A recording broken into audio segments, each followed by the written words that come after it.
test outline for the test tomorrow. So it's all no calculator. Calculator wouldn't do you any good on most of it anyway.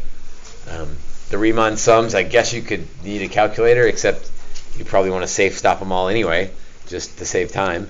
So a calculator doesn't do you much good there either. So all no calculator, but I think even if I spotted you a calculator, it wouldn't do you much good. 16 multiple choice questions. Good morning. Please allow students to enter your classroom until 7:35. After 7:35, send them to get attorney. Thank you. I know everyone's like, all right, I'm going to leave the class now and I'll be back in 5 minutes. 16 multiple choice. 4 points each.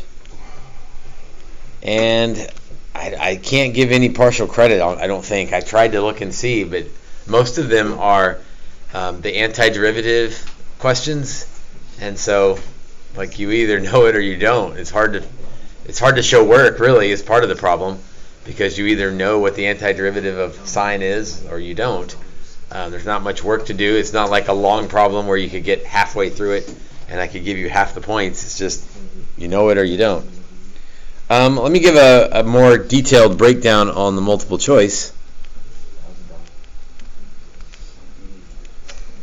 11 antiderivatives. So all the rules, the trig rules, the algebra rules, several where you have to do the algebra first, right? Because you can't handle roots and you can't handle things in the denominator. And so a lot of them you got to do the algebra stuff first before you take an antiderivative. I guess let me cruise through this a little bit and then we can go back and give more examples if we want to. 4 Riemann sums.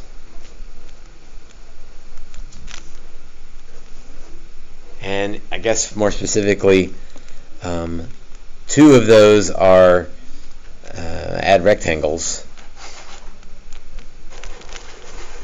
And 2 of those are the translating from an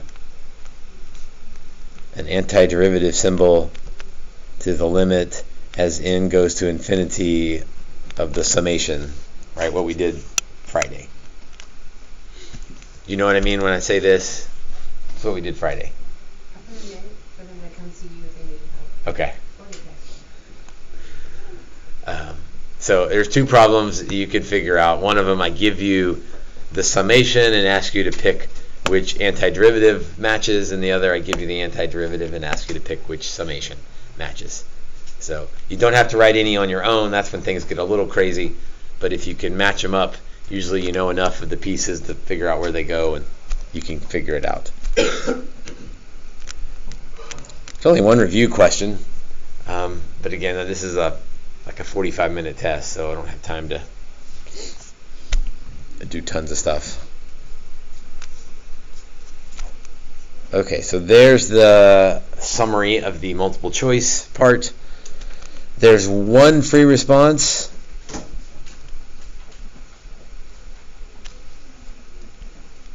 Of course, that's maybe a little misleading. There's 4 parts to it, and they're 4 points each.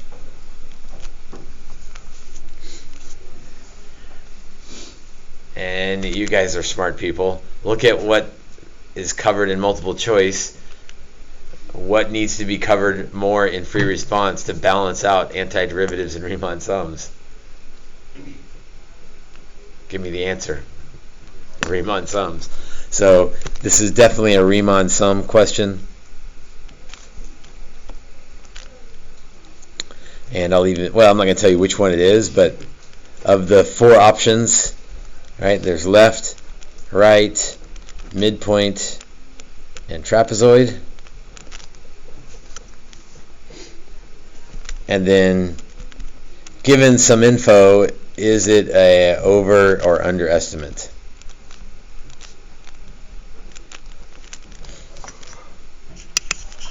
And there's sort of 2 sets. So do the left sum, and then given that it's increasing or decreasing or concave or whatever, tell me if it's over or under. and then do a different format, maybe the midpoint or the trapezoid, and then given some other information, tell me if it's an overestimate or an underestimate. So I would not say this test is easy. I would say it's straightforward. Like, there's nothing tricky on it, but all those antiderivatives you have to know. This is tricky the first time you see it. Hopefully we're okay with it now. And I don't think the free response, I don't think, is bad, as long as you can figure out the over and under thing. You do the math, and all that adds up to 80 points, so you get a free 20 points sort of at the bottom end of the curve. You miss them all and make a 20. That'd be tricky to do with 16 multiple choice questions, to miss them all. Okay, any questions? Let me pause it there or stop it there.